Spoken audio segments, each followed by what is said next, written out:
और यहाँ भी आपको बताएं, हालिया बारिशों के दौरान खड्डा माहीगीरों के कब्रिस्तान में जो वाक़या पेश आया था, उसमें तमाम जमातों की माहीगीर बिरादरी ने कब्रिस्तान में दिन रात मेहनत करके आबे नकासी का काम किया और कब्रिस्तान की जमीन को क्लियर किया। इस खुशी के मौके पर माहीगीर बिरादरी ने उनके एजाज में एक इस्तकबालिया प्रोग्राम ओखाई मेमन जमात खाना सोसाइटी खड्डा में मुनक्किद हुई, जिसके मेहमान खुसूसी कोऑपरेटिव सोसाइटी फिशरीज के चेयरमैन अब्दुल जाहिद भट्टी थे और दीगर मेहमानान गिरामी में फैसल यूनस, अनवर जामोट, अहमद जामोट, रफीक सलमान, सुहेल और दीगर मुअज़्ज़िज़ीन ने शिरकत की। इस मौके पर चेयरमैन जाहिद भट्टी ने इनामात भी तकसीम किए। मज़ीद जानते हैं हमारे नुमाइंदे सिकंदर केसीवाला की इस खुसूसी रिपोर्ट में। नहीं, माशाल्लाह फिशरमैन कोऑपरेटिव सोसाइटी के जो ये माहीगीर हैं, ये मेंबर्स होते हैं, ठीक है। तो ये इनका जो रेवेन्यू जो फिशरमैन कोऑपरेटिव सोसाइटी में जमा होता है वो इन माहीगीरों का ही, इनकी खून पसीने की कमाई है। अब तो माशाल्लाह जब से तकरीबन साल सवा डेढ़ साल होने को आया, मैं आप मुझसे ना पूछे, आप माहीगीरों के इलाकों में जाएँ, जितने भी तकरीबन यहाँ से लेके इब्राहिम हैदरी, मुबारक विलेज, सुनेरी, ऑक्सपे वाले गाँव, बाबा, बेट, शाम, सालियाबाद, जितने भी गांव हैं जहाँ पे माहीगीर बोनाफाइड माहीगीर रहते हैं, तो फिशरमैन कोऑपरेटिव सोसाइटी उन्हें कंपनसेट कर रही है। और जहाँ भी उनको कोई तकलीफ़ होती है, उनकी शादियों में, उनके गमों में, फिशरमैन कोऑपरेटिव सोसाइटी साथ साथ है। उनके कोई मेडिकल्स के काम होते हैं, कोई कभी इनके अगर मालिक हालात भी ठीक नहीं होते हैं, जब जिस तरह आपने कहा कि जब उन्हें कोई मच्छी नहीं मिलती, धंधा नहीं होता कारोबार की वजह से, तो फिशरमैन कोऑपरेटिव सोसाइटी में वो आते हैं। ये समझ लें इनकी मेहनत का कमा इंश्योर्ड होता है फिशरमैन कोऑपरेटिव सोसाइटी में। तो इनको वो इज़्ज़त के साथ, जब से मैं आया हूँ, इनको इज़्ज़त के साथ वो पैसा वापस मिलता है, चाहे वो शादी में हो, चाहे गमी में हो, चाहे इनकी एजुकेशन में हो, चाहे इनके माली अगर हालात घर में ठीक ना हो, उस हवाले से हो, घर बनाना हो, कुछ भी, कोई भी रिलेटेड माहीगीर बोनाफाइड माहीगीर को काम होता है, तो मैं इनको इंशाल्लाह कोशिश करता हूँ कि अपने बजट में रहते हुए इनको कंपनसेट कर सकूँ। अच्छा, ये भी सुना है कि माहीगीर की बेटी की अगर शादी होती है लड़की की, तो उसको सिर्फ 20,000 रुपये दिए जाते हैं। 20,000 में इस दौर के अंदर क्या शादी हो सकती है? नहीं सर, बिल्कुल नहीं हो सकती 20,000 में शादी। बिल्कुल आपकी सही बात है। माजी में मुझसे पहले ये 5,000 रुपये दिए जाते थे। देखें, फिशरमैन कोऑपरेटिव सोसाइटी का दायरा कार बहुत वसी है, कोई मखसूस या एक एरिया नहीं है। या इंटीरियर सिंध भी इसमें, बलूचिस्तान की भी इसमें नुमाइंदगी है। तो तकरीबन अगर आप सैकड़ों की तादाद में एरियाज़ हैं, तो मुझे सबको देखना होता है। तो मेरी ये कोशिश होती है कि जहाँ से कोई भी, चाहे वो बलूचिस्तान से हो, चाहे वो सिंध से हो, चाहे वो कराची का माहीगीर हो, फिशरमैन कोऑपरेटिव सोसाइटी के पास आए तो उनको वहाँ मिले। यहाँ भी महदूद फंड्स होते हैं। कोई देखें, फिशरमैन कोऑपरेटिव सोसाइटी को ना कोई फेडरल की तरफ से, ना कोई प्रोविंस की तरफ से कभी फ़ंड है। इनके जो फंड्स है, ये खुद माहीगीर अपने फ़ंड जनरेट करते हैं। तो ये लिमिटेड फंड्स होते हैं। तो बजट में रहते हुए जितना पूरे एरियाज़ में जो आए उनको हम कंपनसेट कर सकते हैं, उस पॉलिसी के हिसाब से चलते हैं। सब ये तो 20,000 तो आप खुद सोचें कि एक बिरयानी की देख भी नहीं आती। बिल्कुल नहीं है।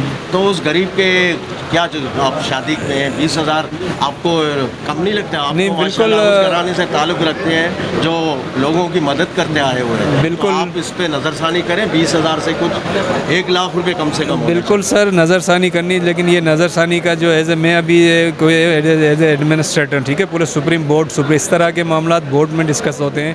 हालांकि मैं जो भी अभी भी जो काम कर रहा हूँ, मतलब ओवर द लिमिट में काम कर रहा हूँ। माजी में आप माजी उठा के देख लें, इस तरह कभी भी नहीं हुआ। तो इस तरह के जो मामला होते हैं वो हमेशा बोर्ड में डिस्कस होते हैं। तो इंशाल्लाह जब इसका बोर्ड रिफॉर्म होगा, तो मेरी सबसे पहली देरी ना यही ख्वाहिश होगी कि बोर्ड में इसमें डाल के इस अमाउंट को, बिल्कुल मैं भी समझता हूँ, बिल्कुल मैं भी इस तकलीफ, क्योंकि मैं खुद माहीगीर हूँ, मैं भी ग्रास रूट से आया हूँ, मैं ये चीज़ें सारी फेस करता हुआ आया हूँ। तो मुझे बिल्कुल अंदाज़ा है और बिल्कुल होना चाहिए, इसको ज़्यादा होना चाहिए। तो इंशाल्लाह ताला मेरी कोशिश रहेगी बोर्ड को मैं इस चीज़ पे आमादा करूं और आगे के लिए इस पे कोई ज़्यादा अमाउंट इंक्रीज़ हो सके। अच्छा जाहिद साहब, ये जो आपके यहाँ जो माहीगीर है, जो हड़ताल पे बैठे हुए जो आपके मुलाजमीन हैं, वो 90 कम से कम 90 के करीब है। उनको बोर्ड ने आर्डर भी दिया है कि आप उसको बहाल करें। आप उस बोर्ड को फॉलो नहीं कर रहे हैं, क्यों नहीं मान रहे? आप उनको बहाल क्यों नहीं कर रहे हैं? सर, मैं उनको बहाल इसलिए नहीं कर रहा हूँ कि उनके कोर्ट ने उनको, देखें, एक इनसे मुझसे पहले इनको बोर्ड ने, ठीक है, बोर्ड की मंजूरी से एक इंक्वायरी सिंध गवर्नमेंट की तरफ से और नेप की तरफ से इंक्वायरी कंडक्ट हुई थी, क्योंकि इनकी जो वो भर्ती थी वो इलीगल थी। उस पर इनको ट्रिब्यूनल कोर्ट ने उसको इनके ख़िलाफ़ फैसला दिया था, क्योंकि इनको निकालने में बोर्ड था, पूरी बोर्ड की मंजूरी से इनको नौकरियों से निकाला गया था।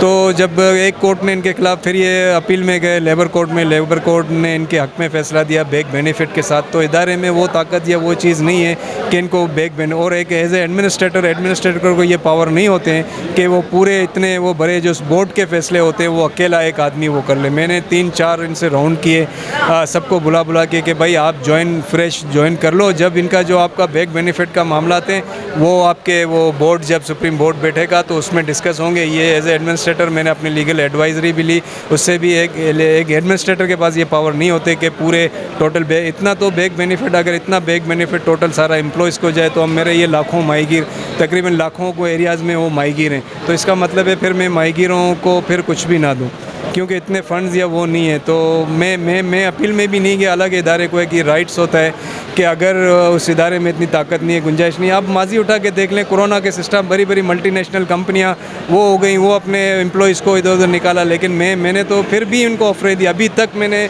इदारे की तरफ से केस, जो इदारे को एक राइट होता है कि अगर वो नहीं कर सकता पूरा तो हाई कोर्ट में ब्रांच में जाके वो अपना अपील का हक महफूज रखता है। लेकिन मैं 2 महीने से इनको समझा रहा हूँ, फ़र्दन फ़बर 2-3 इनसे दौर किए, MNA इनके MPS साहब से भी मेरे मुज़ाकर कि भाई इनको ये फ्रेश में ज्वाइन करो, मैं इनको ज्वाइन। बाकी इनके जो बैक बेनिफिट मामला थे वो जब बोर्ड बैठेगा, बोर्ड सुप्रीम में वो जो भी फैसला करेगा मुझे कोई एतराज़ नहीं है। तो बस इनके मामला चल रहे हैं। मेरी ख्वाहिश है कि ये फ्रेश पे ज्वाइन करें, लेकिन 2 महीने से नहीं कर रहे हैं ज्वाइन, तो फिर अब मैं इसमें क्या रोल अदा कर। आखिरी सवाल जाहिद साहब, ये जो पेशमाम थे, मौजन थे, उनको तनख्वाहें मिलती थी बाकायदा से। जी हाँ, साहब का चेयरमैन है, आपके आते हुए उनकी तनख्वाहें नहीं है। सर किसने आपको कहा तनख्वाह बंद की है? सर कंटिन्यूस परमानेंट चाहिए। पहले आप सर पहले आप वो देख लिया करें।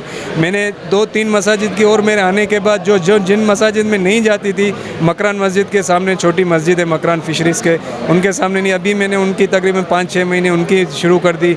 जो हमारी जामा मस्जिद की मस्जिद है उनके मैंने वो पैसे भराए तो नहीं है, लेकिन उनका काम प्रोसेस में, अभी उनकी तनख्वाह भी भरने वाली है। आप पहले थोड़ा सा मालूमात कर लिया करें तो मेरे ख्याल से बेहतर है। तो हमारे सच्चे चैनल के लिए आप क्या कहेंगे? नहीं, इंशाल्लाह अल्लाह आपको कामयाब करे। Welcome to Sach Express News. हमारे चैनल को सब्सक्राइब करें, बेल आइकन को क्लिक करना ना भूलें। शुक्रिया।